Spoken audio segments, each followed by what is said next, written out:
शंका कशी दुसरा पक्षी का चालत नाही? पक्षी कावळा. अनंत आहे हम्म. आणि कावळा तर अपशकून मानला.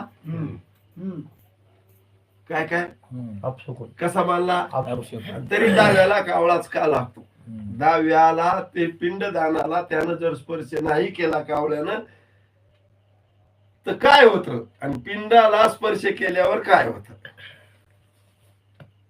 त्यांनी विचारलं उचलायसाठी कावळा काहून लागतो?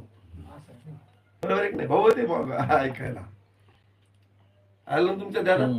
मग ते बी बरोबर आहे. आता त्यांची शंका आहे आपल्याला बी माहीत होऊन जाईल या निमित्तानं महिन्यात.